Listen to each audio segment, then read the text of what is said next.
Here is the truth. We have to know what it is we're talking about. You go to your family doctor and they sit there and say, oh, push back from the table and get some more exercise.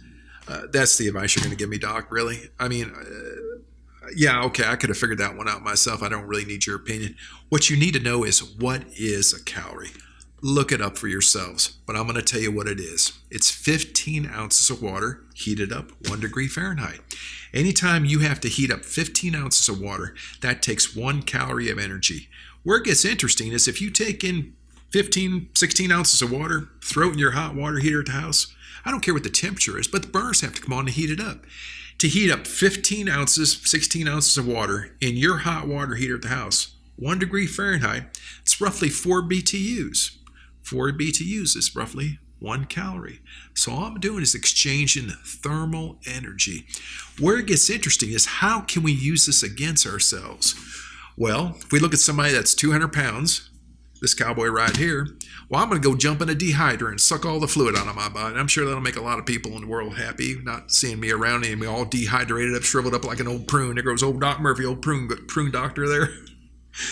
They will get 140 pounds of water out of me at 98 degrees. I'm a 140-pound hot water heater at 98 degrees. Anything I do to lower my temperature takes energy to heat it up. So if I take in 15 ounces of water at 60 degrees, and I can do that using crushed ice, that will hit my stomach at 60 degrees. But I'm the hot water heater at 98. Therefore, my burners have to come on and burn 40 calories heating this water to 98. The opposite's also true. If I go and get a glass of hot tea without sugar, without honey, but just hot tea at 110 degrees, and I were to drink that, I'm adding energy to my body. I am shutting down my hot water heater. I no longer need that many calories to heat it up. Okay, so where can we see this in real life application? Well, we can Google a map of obesity of the United States, and you will find they're not just fat. They are humongous people that live in Alabama, Georgia, Mississippi, Texas, where it's hot. It's 98 degrees. In this room, which is, thank God you turned the temperature up. It was freezing in here, but I think it's about 70 degrees right now. I'm burning about 10 calories an hour trying to keep my body at 98 degrees. If you turn this up to 98 degrees, I'm burning 0. This environment is keeping me at 98 degrees.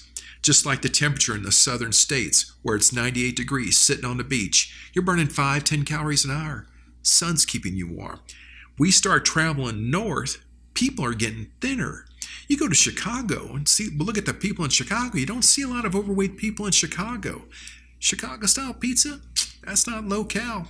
But that's what they're eating in Chicago, and they're not overweight because they're breathing the cold air. They're using so much more energy to stay warm than the people in Mississippi, which don't use any.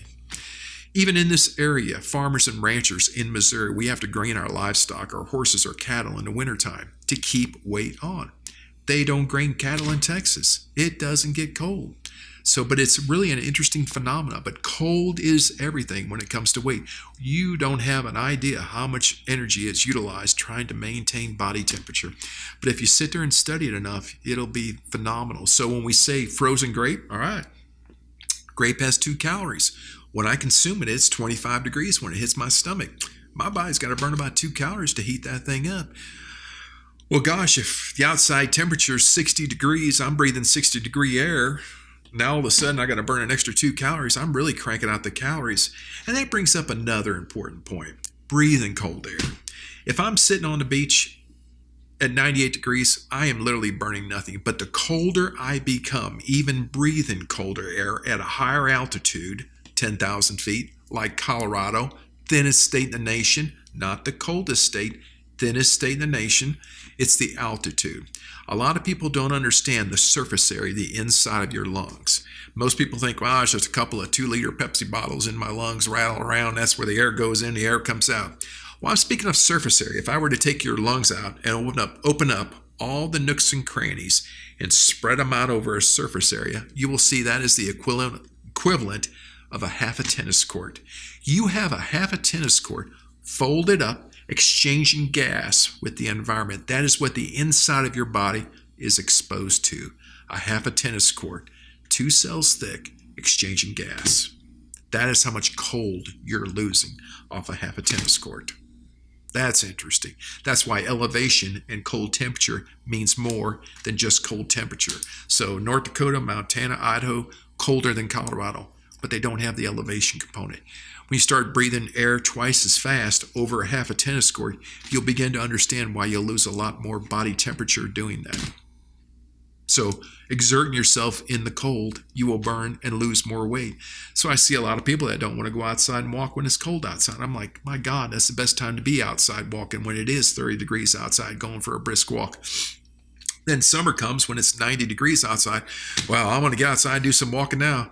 No, actually, I wish you'd stay inside and drink crushed ice water because you'll burn more calories than you will walking down the street. You'll actually not be doing much at all. And it's quite true.